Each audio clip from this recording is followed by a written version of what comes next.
Afghanistan after a 20-year mission that became known as America's longest war. Today, Biden said the military campaign will end August 31st. While the U.S. will not stay involved in Afghanistan militarily, Biden says diplomatic and humanitarian work will continue. In an effort to protect the thousands of Afghan interpreters and translators who helped U.S. and NATO forces, Biden announced that the U.S. military will operate flights throughout August to evacuate them and their families. They will be taken to an unannounced safe country as they wait for their visas to be approved. Now, the Taliban are going from strength to strength in Afghanistan, taking over more territory, and that process has only accelerated as foreign troops leave. Biden's message: after 20 years, U.S. and NATO no longer have a job to do in Afghanistan. The future of Afghanistan must be determined by Afghans, and that includes in 2021, just as it did in 2001, dealing with the Taliban. Here is the U.S. President. Our military mission in Afghanistan will conclude on August 31st. The drawdown is proceeding in a secure and orderly way, prioritizing the safety of our troops as they depart. Our military commanders advised me that once I made the decision to end the war, we needed to move swiftly to conduct the main elements of the drawdown. And in this context, speed is safety. And thanks to the way in which we have managed our withdrawal, no one U.S. forces or any forces have been lost. Conducting our drawdown differently would have certainly come with an increased risk of safety to our personnel. It was the U.S. President there. Earlier, I spoke with Trita Parsi.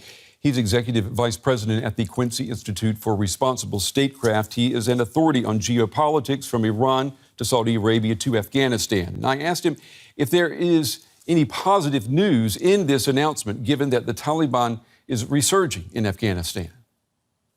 I think it's important to recognize that the Taliban was resurging and would be resurging regardless as to whether the United States would be leaving or not. After 20 years, we have now people saying that the Afghan government cannot stand alone for 6 months. Well, after a 20-year investment and they can only hold out for 6 months, what does that tell us? It tells us that another year, another 2 years, another 20 years will not make a difference. And that is bringing the United States to a point in which it has to decide, does it want to continue to engage in an endless, unwinnable war, or is it going to withdraw and recognize that the original objective of defeating the al-Qaeda there has been achieved and settle for that? Yeah, the original objective, the mission of going into Afghanistan, the president said today, was to rid the country of the terrorists who had hit the United States. But wasn't that mission accomplished in 2011 when Osama bin Laden was killed?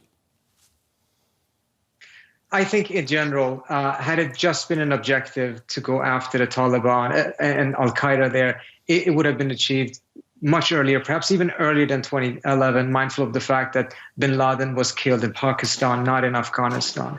I think this is a typical case of mission creep, in which we originally went in because of al-Qaeda attacking the United States, and then it dwarfed into a nation-building project, counterinsurgency, and it's just been dragging on. This is part of the reason why the United States should be extremely selective when it comes to using force outside of its own borders, and be extremely selective when it comes to the type of military interventions that we're seeing here. Because once it is started, usually there are very, very few good options left, and you will be forced to only choose between bad options.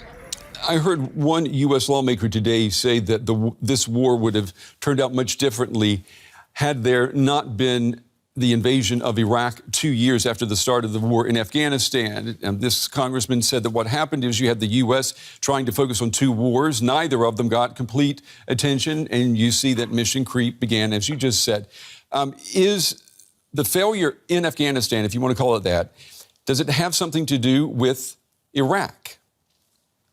I'm not so convinced by that, because at the end of the day, even if the United States had not gone into Iraq, and clearly going into Iraq did not help, But had it not gone into Iraq, it would still have been a very difficult mission because nation building in Afghanistan is not what the United States is equipped to do. You can take a look at Iraq, see how badly nation building went there as well. The problem is that from the very beginning, the mission actually was limited to defeating the Al-Qaeda, and then it morphed into something much, much bigger. Had that not happened, we would be in a very different situation today. You know, the first questions that for the president from reporters today were, are you handing over Afghanistan to the Taliban? Were the past 2 decades in Afghanistan, were they worth it? What would be your answers? Well, I think the premise of that question is quite incorrect. Handing Afghanistan over to the Taliban presumes that the United States is in control of Afghanistan. The United States is not in control of Afghanistan and has not been in control of Afghanistan. That's been the problem from the very beginning. A lot of folks seem to have the impression that Afghanistan somehow is the 51st state of the United States. And now the Biden administration or whoever, had it been Trump, would be handing it over to someone else. This was never the United States. This was their country, and the U.S. was never in control of it. I think assumptions as such has really made the conversation in the United States much more difficult about what type of rational choices it can choose between.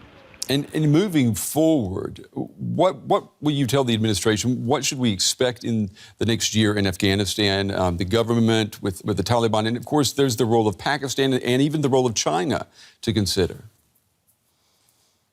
I think it is essential that when the military mission is now ended, that the United States remains engaged diplomatically to try to help stabilize Afghanistan. It's going to be very challenging, but one thing the United States can and should do is to encourage the regional states, the neighboring states, to really step up. And their incentives to do so has now increased as a result of the United States leaving. For instance, if you take a look at what the Iranians have been doing, in many ways, the Iranians had shared interests with the United States in Afghanistan and opposed the Taliban. But as long as the United States was in Afghanistan and was seen as a threat by the Iranians did not collaborate with the United States and actually in many ways undermined the United States deliberately, fearing that if they didn't, the United States would have greater bandwidth to attack Iran. With the United States not being present there, this dynamic changes and their opportunities for collaboration and diplomacy grows, but it takes initiative, leadership, and participation by the United States. So I think it's essential that just because the troops are back home does not mean that the diplomatic mission in any way, shape, or form should end. In fact, it should be ramped up. Yeah, that is exactly what the president said earlier today. Trita Parsi, we appreciate your time and your